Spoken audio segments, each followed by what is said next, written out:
Empower House Radio presents Empower Hour and our series on housing. In this series, we'll speak with different housing advocates here in San Antonio and Bexar County. This is Empower Hour with Empower House Radio. We're speaking today with Mia Loseff. Mia, can you go ahead and please introduce yourself and the organization that you're with? Definitely. So my name is Mia Loseff. I'm with Texas Housers. I'm the South Texas Regional Director for Texas Housers. We're a statewide advocacy and research nonprofit that looks to work directly with tenants and folks on the ground to help work side by side and alongside with them so they can advocate for policy solutions and anything that addresses the lived experiences they're dealing with. And today we're going to speak a little bit about Section 8 housing choice vouchers.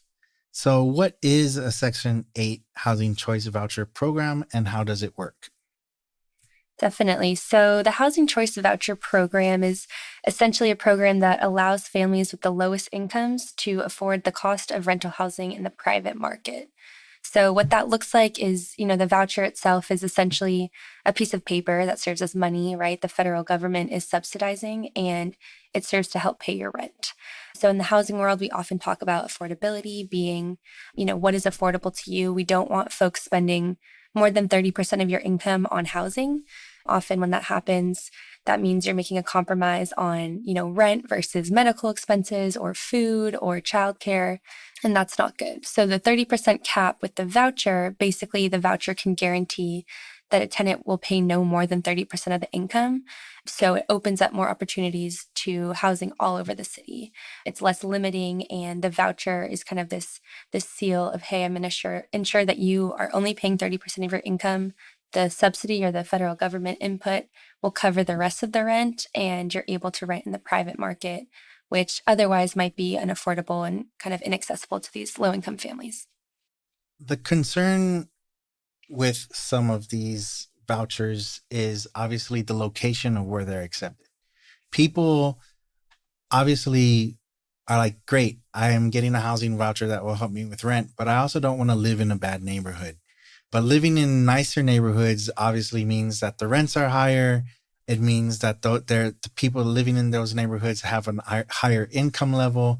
If you're below that income level, which I believe is $30,000, and you're only making $26,000 a year, and you're asking for an income voucher to live in a nicer neighborhood, and they're only providing 30% of whatever your income is, the question might be, well, if you're only making this much, why do you want to live in this neighborhood, right? Because there's going to be an increase in rent. And if you're saying, well, I want the 30% to increase that rent, then the reasoning might be, well, is if you can afford that rent in that neighborhood, if you can afford the difference, then you don't really need a housing voucher.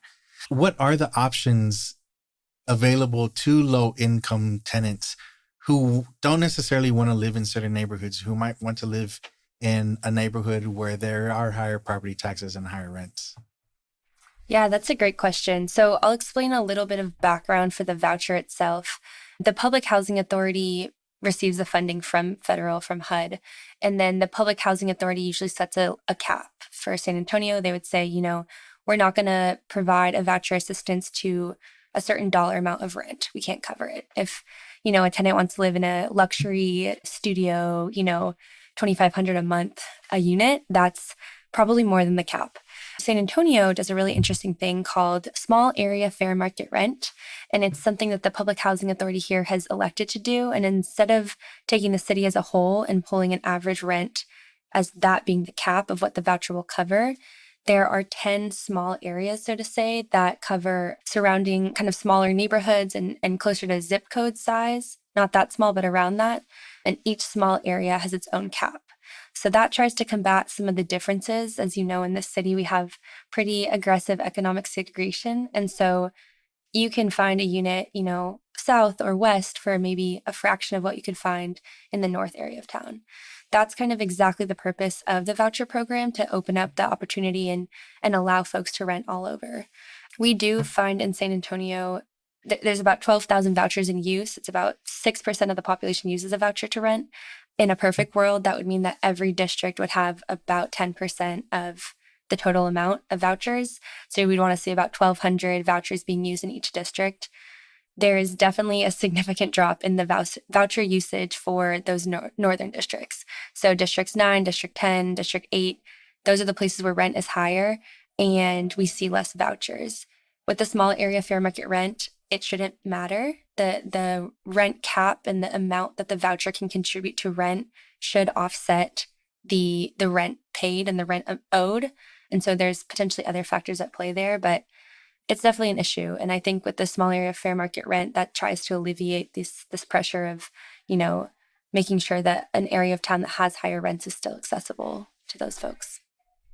Have you seen any pushback to the voucher program from people in certain neighborhoods or people who are part of certain HOAs where people with these vouchers are trying to move into? Definitely. So there's a couple of myths I actually want to walk through in terms of ideas and maybe preconceived notions that folks have about voucher holders. This is some of the number one issue I think people have when using a voucher. Just to give some context, here in San Antonio, almost half, 1 in every 2 people who receive a voucher isn't able to find a unit that will accept their voucher, like the landlord to take it within the allotted 60 days they have to do so. And I think a lot of that is because of these preconceived notions. So one of the big myths that we hear a lot is that voucher holders are bad tenants and they're likely to damage the property and kind of not pay rent on time and just be unreliable in the sense that they're not going to be good tenants. And, you know, there's a couple of things to push back on that. For paying rent on time, right? They have a big portion of their rent already guaranteed by the voucher. And so we actually find that more often than not, the rent is more reliable and more likely to be paid on time because you have that backing. There's also a really strong incentive for voucher holders to be good tenants and not damage units and just be more reliable because they want to keep their voucher, right? They want that flexibility. They want to be able to have that subsidy to help them pay rent. And the voucher will be pulled from tenants who aren't, you know, those quote unquote good tenants. And so that's a really big incentivizer. Another big thing that we hear locally and nationwide and statewide especially is that voucher holders bring crime to properties and the surrounding communities. Studies across the country have found no evidence of this. There's no clear conclusive evidence that an increase in households using vouchers result in increased crime. There's actually quite a few common myths and commonly held kind of preconceptions about voucher holders, and we find that that's often a driving factor as to why folks don't want to accept a voucher holder as a landlord. One of the big things, number one, is that voucher holders are quote unquote bad tenants and they're likely to damage units and then not pay the rent on time. And this has kind of been something we've heard quite a few times from landlords. Studies have shown, and really just the basis of the program shows that this is not the case. For the rent being paid on time, with the voucher, you have a big chunk of your rent actually guaranteed. You're only on the hook for 30% of your income of the rent. And so that means that since so much of your rent is already guaranteed, it's pretty likely that the total rent will be paid on time, more so than someone without a voucher. In terms of the tenants likely to damage units, I think this is a myth that's also pretty easily disproven. The voucher can always be taken away from a tenant if they don't meet requirements or satisfy the expectations set out by the voucher. So things like damaging the unit or, you know, not paying security deposit or whatever it may be, it's going to be a strongly disincentivized because they want to hold on to that tenant voucher. Sorry, the voucher is something that the tenant wants to hold on to. They want to keep that as a choice and want to keep that tool. A second big myth that we hear is that voucher holders bring crime to properties and their surrounding communities. This is a really big thing that is kind of in the narrative and vocalized a lot from landlords. And there's actually no studies that find evidence of this. More than anything, often vouchers will move into neighborhoods where crime is already high, just as a result of those landlords being the ones who will accept the voucher. But it's not a causation where the vouchers come into a neighborhood and their presence increases the crime. And then the last thing, this has been really big in the conversation recently, is a myth that accepting a voucher holder will negatively impact property values. There have just been no studies that have found conclusive evidence that increased voucher use causes property values to decline. So these higher income neighborhoods that will push back on voucher holders and say, I don't want you in this neighborhood, your presence will decrease my property value. There's been lots of research and studies have not been able to find conclusive evidence that says, yes, in fact, that happens. There might be quite a few people that are hesitant to apply for a voucher, just the same way that there might be a lot of people who are hesitant to apply for certain social benefits, even if they need them and even if they're eligible for them. What issues and challenges do people face when using a housing choice voucher? That's a great question. And it's definitely many layered issues. Just off the bat, there here in San Antonio and across the country, the number of folks that qualify for a voucher and the number of folks who receive them is very different. Nationwide, and I think this applies locally as well, for every 4 individuals that qualify for a voucher, only 1 family or household receives a voucher.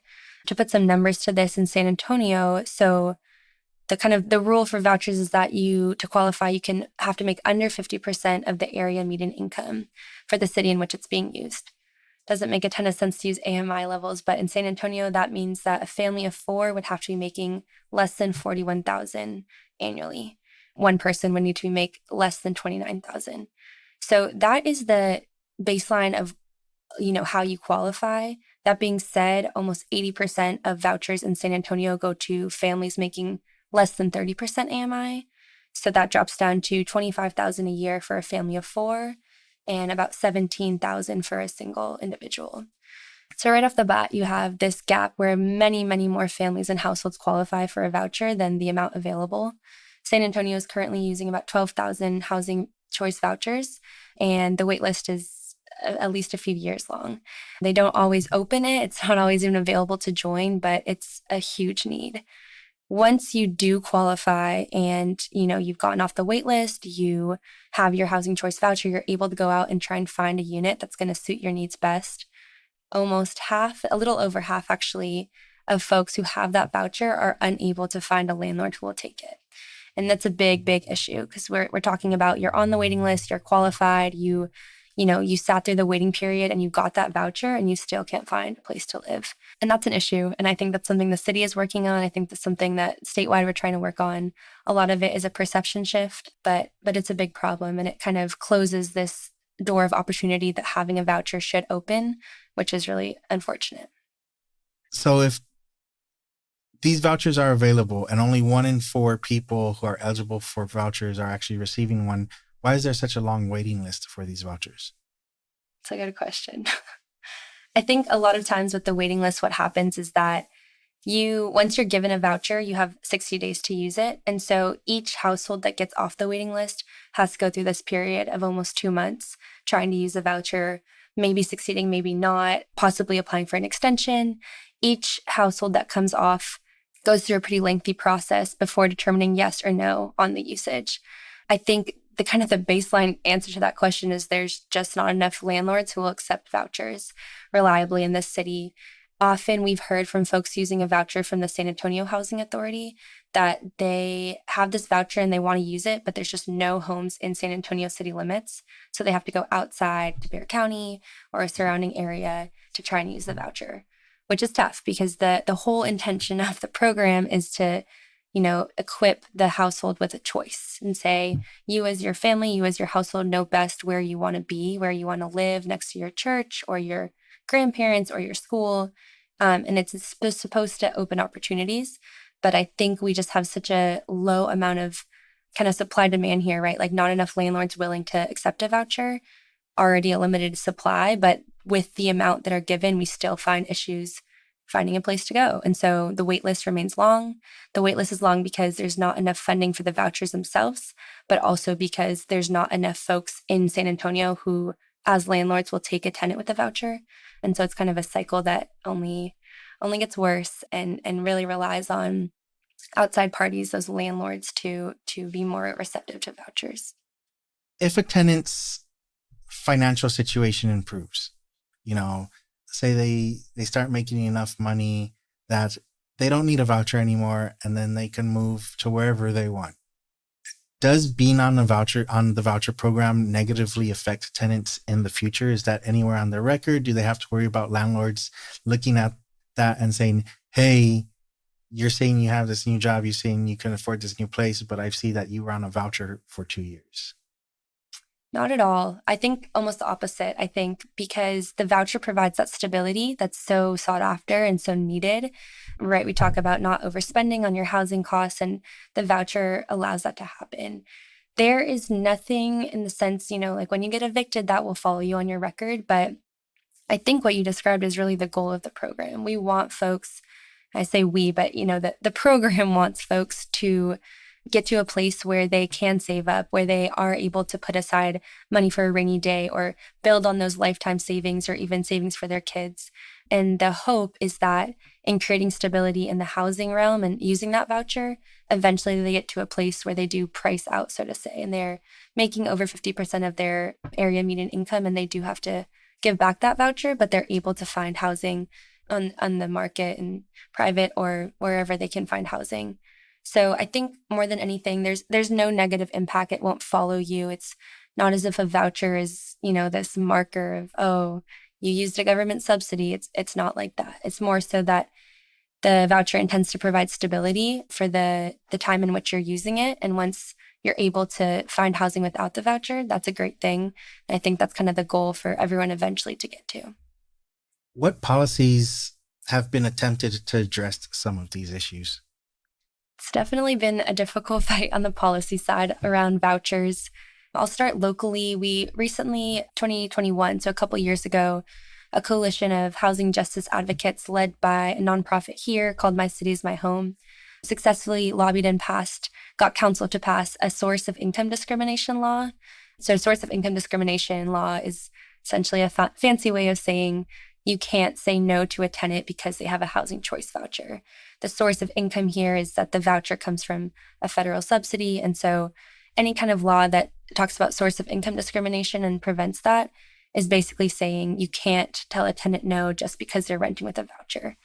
So the city of San Antonio passed this law locally that said if a complex receives either city funding to build or city approval in any part of the process, and there's either a fee waiver, a tax break, or something from the city that went into the production of a complex, that complex must accept vouchers. So they have a source of income discrimination law. This is great. It's a big win. It's also a fraction of the housing stock.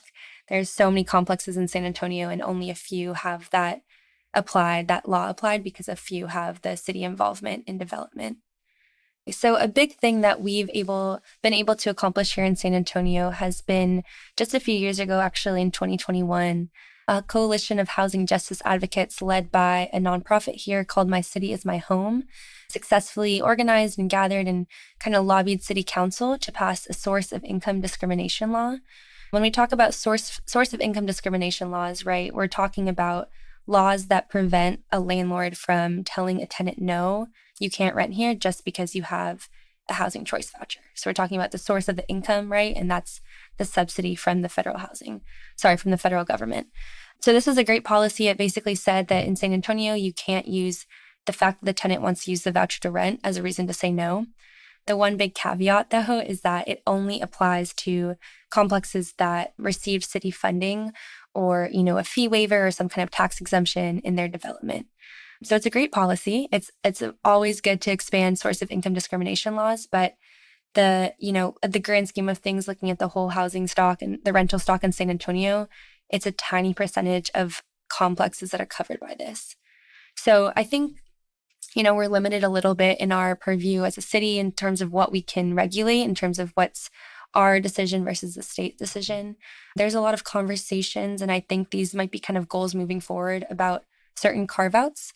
So if we can't say, the city of San Antonio can't say blanket that all landlords have to accept vouchers, which they're not allowed to say, maybe we can push for certain populations, people with disabilities or seniors, or, domestic violence survivors, former foster care youth, populations like that are already struggle to find housing and are often find themselves kind of in that lower income bracket or aren't really the higher earners of the city. Those are prime populations for which we could say, if you are one of those populations and you have a voucher to rent, we're going to make it easier for you to use that and find a unit. And so I think those are kind of some policy goals that a lot of us are looking towards and hoping really that the city of San Antonio can buy into, because we want to get to that place where the entire city, regardless of the income of the area and quality of apartments, right, we want to make sure that it's accessible to folks at all income levels. we get to that place of equity where you're able to rent with a voucher wherever you choose to and what makes most sense for your family. In addition to those policy goals, what else needs to be done around advocating for vouchers moving forward? I think a lot of it can come down to a narrative shift and a perception. A few years back, or maybe more than 10 years, they changed the name from Section 8 to housing choice vouchers. They did that change on the federal level. And a lot of that was done to kind of change perception of what this did and what it actually meant to have a voucher. For what it's worth, and to the city's credit, they, I think a couple months ago, hosted a landlord summit, which intended to talk about this and kind of encourage more landlords to rent to Section 8 voucher holders, dispel some of those myths, get through the idea of the voucher is just a way that folks are using to pay for rent. It doesn't really, determine anything else about the tenant. That tenant is still a valid tenant. They're a household that needs rental housing, and that's what's important. So I think the narrative shift is big. It comes from, maybe a culture of more acceptance on the landlord side and some understanding too, and communications from tenants too, that, these are just families. These are households who need who need a place to stay, and they have a very valid way of paying rent. So I think really the more barriers we can break down, the more we can prevent some of these kind of false assumptions and dispel these myths from really keeping the program to serve its purpose, the better off we'll be. And we can get to that place where, low-income households really do have that access to decent housing and a quality neighborhood and one that makes sense for them as well. If I want to apply for a voucher, or if I already have a voucher and need help using it, who should I connect with? So applying for a voucher is one process. More than likely, you will apply and get on the wait list. You can apply through the San Antonio Housing Authority, which has recently renamed to Opportunity Home, through their website. They also have a phone number you can contact to kind of get you qualified. The application process, they will first vet you for qualifications, make sure you're under the income limit and have all the other necessary qualifications. And then more likely than not, you'll enter the wait list. There are certain specific vouchers, such as if you're being displaced, your building's being demolished and you're about to be displaced, or, if you're in a crisis situation where you need out of the house and it's an emergency voucher, or if you're paying over half of your income, sometimes there are set aside vouchers for those groups. And so that can be an easier way to get a voucher, kind of more of an elevated, quick response. Here's a voucher. If you are already someone who has a voucher, if you're one of the 1 in 2 that got the voucher off the waiting list, there's a couple of resources you can use. So My City's My Home, the nonprofit I mentioned earlier, they do direct service. If you have a voucher, you can call them. They will help you find a unit that you can use your voucher. And they often help a lot with that 60-day limit of trying to use it in time. So they're really crucial in that effort. The city of San Antonio also just launched a really exciting resource called Housing Base. It's an online website, and it's kind of like Zillow, right? It's basically you're going in to find a rental unit that works for you. But the cool thing about Housing Base is that you can filter and say, hey, I have a housing choice voucher. Please show me all the units that I know will accept. And that's big because I think a lot of the time that folks spend when they're looking for a home with that voucher is, calling a unit, meeting with the landlord, being told you can't use it, and starting the process over again for each unit they look at. So Housing Base is a really good tool, and that's a recent launch that I would direct people to. And the last thing I'll say is that Opportunity Home, which is the housing authority here in San Antonio, is also very available. They have resources and a phone line and website and different options for folks who have a voucher and don't even know where to start to look. They're pretty available, and they can be really useful in that sense to make sure that you are able to find your house and use the voucher effectively before it expires. That's all great information, and hopefully it's of use to our listeners. And we thank you for giving us your time today.